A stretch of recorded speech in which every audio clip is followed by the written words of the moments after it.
Welcome to the Theory of Computation course. This is the sixth video of the course. Today we have to discuss non-deterministic finite automata. So as a name that is non-deterministic. So the choice of moves in state 1 to another state, or we can say that using a particular unit input alphabet, वो differ हो जाएगा.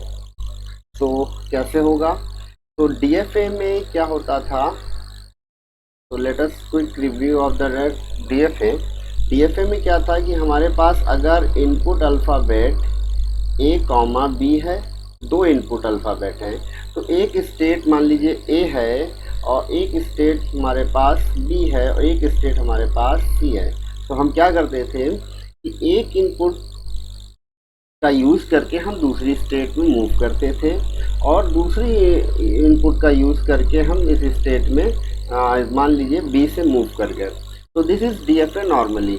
But A DFA के अंदर हम ऐसा नहीं कह सकते थे कि एक इनपुट अल्फ़ाबेट जैसे बी है, इसका यूज़ हमने इस एज के लिए किया और सी स्टेट पर कोई इशू नहीं. बट अगर हम इसी को हम यहाँ बी स्टेट इसके साथ में इस बी स्टेट में भी यूज़ कर लें तो ये प्रॉब्लम जनरेट करेगा, क्योंकि बी से हमारे पास दो चॉइसेस हो गई, ए से सी और ए से B.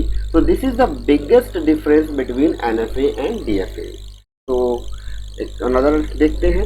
So same is here, we have two choices और three choices in NFA. So NFA says that the choice of moves, NFA gives the choice of moves means मतलब कि एक इनपुट से हम 2, 3 या 4 स्टेट में मूवमेंट कर सकते हैं या किसी भी स्टेट में मूवमेंट नहीं करें. सो वो हमारे पास कहलाएगा NFA. बट DFA में ऐसा पॉसिबल नहीं था. एक इनपुट से हम एक डिफरेंट स्टेट में ही मूव कर सकते थे. सेम इनपुट अगर सेम स्टेट रीड करती थी तो हम उसी इनपुट का यूज़ करके हम डिफरेंट स्टेट में रीड मूव नहीं कर सकते थे. So this is the biggest difference between NFA and DFA. And NFA and DFAs are same. मतलब कि हम कोई भी मशीन बनाए वो NFA हो या DFA हो, दोनों की कंप्यूटेशन पावर लगभग सेम होती है. ओके. सो इसको भी हम आगे डिस्कस करेंगे. NFA is equivalent to DFA. So it is NFA, the choice of moves is available in NFA. तो NFA को हम क्यों यूज़ करते हैं?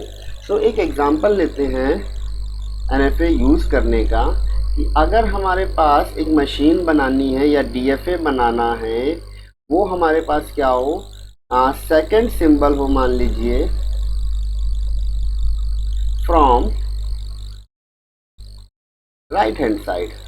सो अगर हम इसको लेफ्ट हैंड साइड एज्यूम करते हैं कि लेफ्ट हैंड साइड पे सेकंड सिंबल की बात करें, तो हमने रीडिंग करना स्ट्रिंग को ऐसे यहाँ से रीड किया लेफ्ट टू राइट. तो राइट से हम अगर बात करते हैं, एक एग्जांपल लेते हैं कि अगर ये LHS से रीड करेगा, लेफ्ट टू राइट से रीड करेगा, तो पहले सिंबल पे एंड सेकंड सिंबल पे उसने फिक्स कर दिया DFA, second symbol is A. तो सेकंड सिंबल उसने मान लीजिए LHS से A फिक्स कर दिया and third, fourth, fifth and after that कुछ भी हो जाए, हम A और B की पॉसिबिलिटी है और इससे पहले भी A और B की पॉसिबिलिटी है. ओके. बट यहाँ वाला जो A और B है वो मल्टीपल टाइम हो सकता है और सिंगल टाइम हो सकता है. सो हम इसको स्टार यूज़ कर लेते हैं. तो ये तो हमारे पास इजी है LHS से बनाना. बट इसी काम को अगर हम राइट हैंड साइड से करना चाहें तो ऐसा कोई मशीन या कंपाइलर नहीं है जो स्ट्रिंग को हमें राइट टू लेफ्ट रीड कराए. So it is not possible for right to left, क्योंकि बाय नेचर हम लोग लेफ्ट टू राइट रीड करते हैं. तो मान लीजिए अगर हम इस प्रॉब्लम को सॉल्व करें कि DFA सेकेंड सिंबल हमारा A होना चाहिए फ्रॉम RHS से, तो फ्रॉम RHS हमने रखा, ये एक सिंबल है और ये मान लीजिए सेकंड सिंबल है और ये हो गया third symbol, this is second symbol, ये A होगा. तो ये तो एक यूज़र ने बोला कि हम इसके बाद हम कुछ भी कर सकते हैं, A और B स्टार पॉसिबल है, उससे पहले कुछ भी हो जाए, यहाँ पे हो जाए A और B. तो अगर हम इसका डीएफए बनाना चाहें तो क्या बनेगा, मान लीजिए एक स्टेट ए है, एक स्टेट बी है। तो डीएफए हो एनएफओ में अभी तक हमने देखा जब भी ये हम ऑप्शन देते हैं या स्टार लगाते हैं, that is Kleene star property, तो उसको हम लोग एक लूप में कंसीडर करते हैं। तो ये तो फिक्स है, मैंडेटरी है। तो ये आ गया हमारे पास ए, एंड यहाँ से हम चलते हैं, ए हो जाएगा और बी हो जाएगा, और this is final state. Okay, तो इसके पहले क्या आ जाएगा, ए कॉमा बी। तो यहाँ पे क्या है, इस ए से चले ए पे आए यूजिंग स्मॉल ए से चले बी आए यूजिंग स्मॉल ए। तो this is not a DFA, it is a NFA. So हम इस तरह की प्रॉब्लम अगर जो डायरेक्टली डीएफए नहीं बना सकते हैं, या हमारा लॉजिक उसको बनाने की परमिशन नहीं देता है, या लॉजिक हमारा कहे कि ये पॉसिबल नहीं है, तो उस केस में हम इसको एनएफए क्रिएट करेंगे, देन हम एनएफए से डीएफए कन्वर्जन कर लेंगे। सो वो लेटर हम इसमें डिस्कस करेंगे, how to convert our NFA to DFA. तो this is the example of NFA, sorry, definition of NFA. तो definition of same, but the difference is here, that is power set. So what is the meaning of power set? According to choice of moves, जैसे मान लीजिए हमारे पास एक है set of states है, set of state हमारे पास ए हैं, B हैं, और ये दो स्टेट्स रखते हैं। अब चॉइस ऑफ मूव्स क्या होगा, तो ये चॉइस ऑफ मूव्स होगा 2 to the power q, that is 2 to the power 2। It is 4 choice या 4 स्टेट्स पॉसिबल हैं। कौन कौन सी, A B and A B and epsilon. तो this is the power set. अब ये जो है इनिशियली हमारे पास ये था, जब हम इसका एनएफए बनाएंगे तो हमारे पास पॉसिबल है कि ये वाले स्टेट्स हमें मिले। सो दैट इज ये स्टेट हमें मिल सकता है। कब मिलेगा, जब इसको हम ऑपरेट करेंगे इनपुट अल्फ़ाबेट के साथ। So this is biggest difference between DFAs and NFA, the choice of moves. और डीएफए में क्या सिंपल था कि that is operate with epsilon to Q. तो हम इसमें सेट ऑफ या पावर सेट का कोई भी कॉन्सेप्ट की बात नहीं करते थे। हम बात करते थे जो सेट गिवन होगा उसी सेट से हमें आउटपुट मिलेगा। बट यहाँ पॉसिबल नहीं है कि एक सेट से हो सकता है हमें सुपर सेट पावर सेट के फॉर्म में जो सेट जनरेट हो उससे आउटपुट मिले। यानी मतलब मान लीजिए एक सेट है हमारे पास बी, तो बी से हम ए का यूज़ करके हम ए पे भी जा सकते हैं और इस बी पे भी जा सकते हैं। तो that is the choice of moves. अब इस चॉइस ऑफ मूव्स की वजह से एनएफए पावर सेट के फॉर्म में जनरेट करता है सारी चीज़ों को, secondary. Okay, and next one is NFA no need to draw dead state. Okay, so हमें डेड स्टेट और ट्रैप स्टेट भी बनाने की कोई ज़रूरत नहीं है। तो हम क्या बोलेंगे कि जितने मिसिंग ट्रांजिशन होंगे उनको डेड कॉन्फ़िगरेशन में कंसीडर कर लेंगे। So that is called dead configuration. तो डेड कॉन्फ़िगरेशन को हम बाद में आगे फर्दर रिमूव करेंगे, बट इनिशियली हम कोई भी डेड स्टेट और ट्रैप स्टेट नहीं बनाएंगे। सो इन केस अगर किसी डीएफए में that is called no dead state concept हो तो इट में भी एनएफए पॉसिबल है। जैसे अभी एग्जांपल लिए थे कई सारे डीएफएज में कि हम डेड स्टेट अगर कोई मिसिंग कॉन्फ़िगरेशन आ रहा था तो हम उसको डेड स्टेट बना रहे थे, तो वहाँ हमें डेड स्टेट नहीं बनानी है। सो उसको हम लोग डायरेक्टली विदाउट डेड स्टेट कहेंगे, that is called NFA. Okay, so this is the definition of NFA and explanation. Next let us take example of construct NFA which accept all string start with A. तो logic वही है, किसी भी finite automata बनाने के लिए सबसे पहले हम लैंग्वेज सेट बनाएंगे। तो क्या कह रहा है, start with A. So it is start with A, and A के बाद हमारे पास कुछ भी स्ट्रिंग हो वो हमारे लिए इम्पोर्टेंट नहीं है। रीज़न है इम्पोर्टेंट नहीं का मतलब हम उसको लूप में कंसीडर करेंगे। तो इम्पॉर्टेंट है बट हम उसको लूप में कंसीडर करेंगे। So it is this. Okay, start with A पहला सिंबल हमें केवल फोकस्ड करना है, और जिसको फोकस करना होता है और जो मैंडेटरी होता है उसको लूप में हम लोग नहीं लिखते हैं। So it is state A to state B, और ये मैंडेटरी हमने बना दिया ए के लिए। सो अगर एक ही इनपुट होगा तो ये हो जाएगा हमारे पास फाइनल स्टेट। ओके, अब एक्सटेंड करते हैं, ए के बाद बी भी आ रहा है, ए के बाद ए भी आ रहा है, तो जितने भी मल्टीपल टाइम ये पॉसिबिलिटीज होंगी उनको हम लोगों ने रख लिया लूप में, तो दैट इज कॉल्ड NFA। अब इसको अगर हमें कह दें कि नहीं नहीं ये NFA हमें नहीं बनाना है, हमें DFA बनाना है, तो इसका DFA की पॉसिबिलिटी क्या होगी, दैट इज P से बनाते हैं, सो इट इज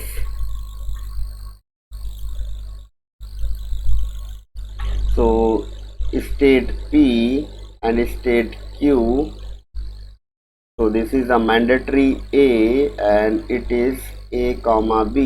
बस क्या यूज करेंगे, we are using a dead state PQR जो रीड करेगा B को, और and that A comma B। so this is DFA and this is NFA। सो अगर हम किसी DFA में अगर किसी में भी डेड स्टेट बन रहा हो तो हम उसको हटा दें, तो that is simply called as NFA। Now एक और एग्जांपल इसको करते हैं। सो हमारे पास एक स्ट्रिंग है, मान लीजिए एक लैंग्वेज है, क्वेश्चन है, वो कह रहा है कि जो स्ट्रिंग होगी, example is says that all the string ends with AB। सो जो स्ट्रिंग होगी वो AB से एंड होगी। सो हम लॉजिक सेम है कि हम पहले बनाएंगे लैंग्वेज सेट, तो लैंग्वेज सेट क्या है, एंड विद AB। ठीक है, तो कोई स्ट्रिंग और फर्दर हम यूज़ नहीं करते हैं।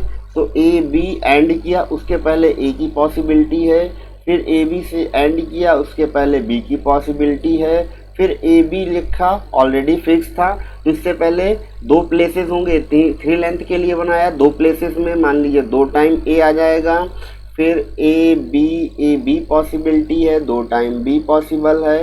तो इस तरीके से हम स्ट्रिंग जनरेट कर सकते हैं। तो दैट इज लैंग्वेज सेट। सो ये इनफाइनाइट है। सो सबसे पहले हम इस मिनिमम लेंथ के लिए बनाएंगे। सो कॉन्सेप्ट इज सेम, जो मैंडेटरी है उसको हम लोग पहले बनाते हैं, तो मिनिमम लेंथ हमारे पास मैंडेटरी है, तो हमने पहले बनाया। So initial state that that A and that is B। अब वो कह रहा है कि ये मिनिमम है। मिनिमम क्यों है, क्योंकि कह रहे हैं कि हम एंड कर रहे हैं AB से, तो इसको हमने फाइनल स्टेट कंसीडर कर लिया कि इसके बाद कोई और इनपुट रीड नहीं करेगा। अगर उसके बाद इसने कोई और इनपुट रीड किया तो वो हमारा एंड विद AB नहीं होगा। तो इस A से ये 2 पोजीशंस हमने फिक्स कर दी हैं, लास्ट वाली। अब इससे पहले क्या आ रहा है, A पॉसिबल है, यहाँ B पॉसिबल है, यहाँ A पॉसिबल है 2 टाइम, यहाँ A एंड B पॉसिबल है, 2 टाइम B पॉसिबल है। तो जो भी पॉसिबिलिटीज़ हैं वहाँ हमने यूज़ कर लिया A comma B star. So star का मतलब लूप मतलब स्टार हो गया, तो इसको हम इस तरीके से लिख सकते हैं, A और B star A and B। तो ये हमारे पास फाइनल आउटपुट हो गया कि एंड विद AB। अब ये DFA तो है नहीं, रीज़न इज दैट कि एक इनपुट ये A आ रहा है और एक इनपुट सेम इनपुट ये B आ रहा है, जो एक स्टेट ही 2 इनपुट्स को रीड कर रहा है और 2 डिफरेंट स्टेट्स में भेज रहा है। तो यहाँ पे चॉइस ऑफ मूव्स आ गए, और इस चॉइस ऑफ मूव्स को हम DFA में नहीं बनाते हैं। और एक और रीज़न है, जो चॉइस ऑफ मूव्स हम लोग DFA में नहीं कंसीडर कर सकते हैं फॉर अ कंपाइलर। सो भी नेक्स्ट हम ग्रामर्स को सॉल्व करेंगे या बताएंगे, तो इसमें और डिटेलिंग में बात करेंगे। So this is the basic example of NFA, that string ends with AB. Now same as the language of DFA. तो language of DFA हो, language of finite automata हो, language of NFA हो, तो सबका language का meaning ये है कि अगर हमारे पास कोई मशीन गिवन है और वो मशीन किसी पर्टिकुलर सेट और लैंग्वेज सेट को बिलोंग कर रही है, तो उसको बोलेंगे language of NFA, language of DFA। तो ये हमारे पास एक लैंग्वेज है इस मशीन का या इस मशीन का, तो it is called it is a language of NFA। अब एक बार स्ट्रिंग एक्सेप्टेंस क्या है, तो स्ट्रिंग एक्सेप्टेंस कि हमारे पास एक कोई स्ट्रिंग गिवन हो और वो इस मशीन्स को एक्सेप्ट करे, that is called string acceptance, otherwise it is string rejected. तो हम मान लीजिए ए करके दो दे रहे हैं वैल्यू, तो इसमें ये एक्सेप्ट करता है या नहीं करता है। तो it is A, read A and A, तो क्या आएगा, इसने ए ने इस ए को रीड किया तो हमारे पास क्या मिला, आइदर टू चॉइसेस, या तो इस बी पे जाएगा या तो ये इस वापस ए पे जाएगा। तो दोनों चॉइस लेके चलते हैं, ये पहले ये वापस ए पे आया, तो ए अगेन, अब उसको ए मिला तो हमारे पास क्या आएगा, इट इज ए और डेड स्टेट। तो ये तो हमारे पास फाइनल स्टेट ए है नहीं, तो हम इसको रिजेक्ट कर लेंगे। तो दूसरी चॉइस पे लेके चलते हैं, नेक्स्ट इज ए रीड ए, तो हम इस बी पे पॉसिबल है मूव कर गए। Then B read A, reading नहीं पहुंचा, रीड नहीं हुआ, तो दोनों ही केस में ना ही ये फाइनल स्टेट है ना ही हम एम्प्टी स्ट्रिंग बना पा रहे हैं, तो दोनों ही केस में हम लोग इसको रिजेक्ट कर देंगे। तो चॉइस ऑफ मूव्स होने की वजह से इसका कंप्यूटेशन टाइम भी फास्ट होगा, क्योंकि जहाँ पे हमें स्ट्रिंग नहीं मिलेगी फिर से ये बैक ट्रैकिंग करेगा और स्टार्ट करेगा दूसरे चॉइसेस को। तो दैट इज स्ट्रिंग एक्सेप्टेंस। तो अगर यहाँ पे हम स्ट्रिंग एक्सेप्ट कराएं, एक्सेप्ट करती है तो it is accepted by that machine, otherwise it is rejected by that machine. तो next concept is epsilon NFA. तो again it is a NFA, तो एनएफए का एक एक्सटेंशन है, एक रूप है एप्सिलॉन एनएफए। तो एप्सिलॉन का मतलब होता है यहाँ पे नल स्ट्रिंग। अब मतलब क्या है नल स्ट्रिंग का, कि या नल वैल्यू जो हमारे पास इनपुट थे, मान लीजिए ए कॉमा बी, तो ये तो फिक्स है। अब इसी इनपुट में हम एक एडिशनल इनपुट और ऐड कर दें एप्सिलॉन, मतलब कि उसने कुछ भी रीड नहीं किया और वो दूसरी स्टेट पे मूव कर जाए, that is called epsilon NFA. तो बाकी सब एज इट इज़ है, बस यहाँ पे चेंजेस है कि उसने जो फिक्स इनपुट होते थे उसके साथ साथ उसने क्या यूज़ किया, एप्सिलॉन। तो या तो वो इनपुट को रीड करेगा या फिर एप्सिलॉन को रीड करेगा। सो this is the example of epsilon NFA कि ए ने रीड किया ए को, तो ये तो फिक्स ए था हमारे पास एप्सिलॉन का, सिग्मा का, तो ये तो यहाँ से आ गया। देन ये हमारे पास नल स्ट्रिंग आ गई, तो नल स्ट्रिंग का यूज़ करके हम डायरेक्टली बी पे पहुँच रहे हैं। तो इस तरह की मशीन्स को हम लोग बोलते हैं epsilon NFA. So other epsilon NFA is just a extension of NFA. So now let us take an example of that.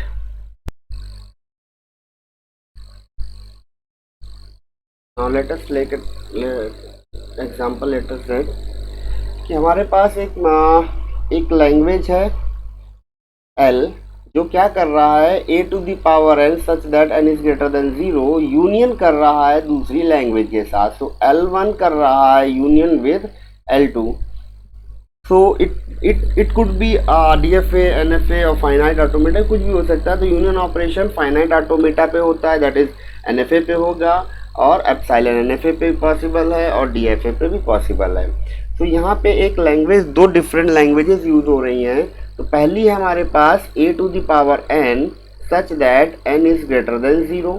तो इसका मतलब होता है एक लैंग्वेज सेट अगर बनाना चाहें हम, इसका क्या आएगा, n की पावर 0 है, a की power 0, that is null string epsilon a 2 time में एंड सो ऑन। तो इसका मतलब हो गया कि ये सिग्मा स्टार की तरह, जैसे एप्सिलॉन स्टार था, सिग्मा स्टार था, क्लीन क्लोजर प्रॉपर्टी थी, तो हम इसको सिंपली लिख सकते हैं a स्टार। अभी जस्ट एज्यूम करते हैं a स्टार का मतलब ये लूप में चला गया। सो एक हमारे पास DFA बन गया है। तो इसका DFA अगर हम बनाना चाहें तो this is simply A, okay. तो this is one machine DFA की। तो दूसरा है हमारे पास, मान लीजिए हम एक मशीन क्रिएट करें, तो अब दूसरी हमारे पास है ये L2 लैंग्वेज, ये तो था हमारे पास L1 के लिए। तो L2 is b to the power n a such that n is greater than 1। तो यहाँ 0 नहीं है, 1 है, सो मैंडेटरी n हमारे पास 1 आएगा। तो इसको सिंपली हम लोग ये लिख सकते हैं B A 2 time of B A 3 time of B A and so on. So मतलब हो गया कि बी तो मैंडेटरी फिक्स हो गया, okay, so sorry a fix हो गया और बी हमारा एटलीस्ट एक बार फिक्स हुआ। सो दिस इज मिनिमम लेंथ। तो इसको भी बनाने की कोशिश करते हैं। तो हमने एक स्टार्टिंग स्टेट लिया, तो जो पहले वो बी को रीड कर रहा था इस वाले को, देन हमने एक स्टेट अनदर लिया जो इस ए को रीड कर रहा है, और ये हो गया हमारे पास फाइनल स्टेट, ओके। तो इन दोनों बी के पहले, ये दो बी ए के पहले मल्टीपल टाइम ऑफ बी आ रहा है, तो ये बी ए के पहले मल्टीपल टाइम ऑफ बी आ गया। तो ये तो हो गया हमारे पास मशीन्स, एक NFA एक बनी, दूसरी NFA दूसरी बन गई।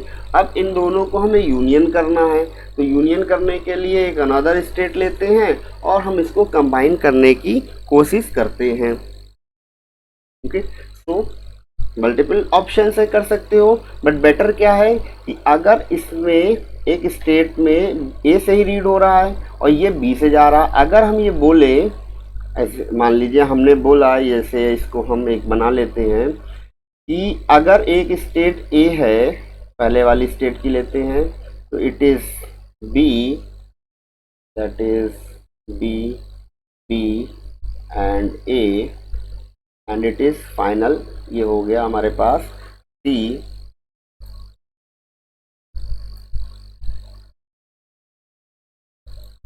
तो it is C final state.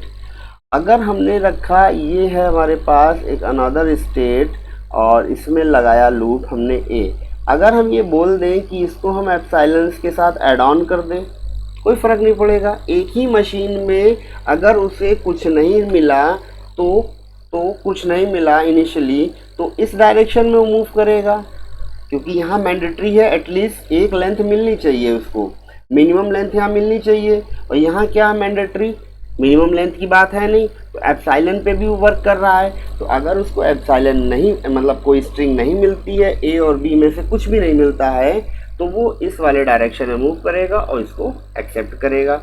और अगर उसको बी मिल जाता है तो इस डायरेक्शन में मूव करेगा और इसको एक्सेप्ट करेगा।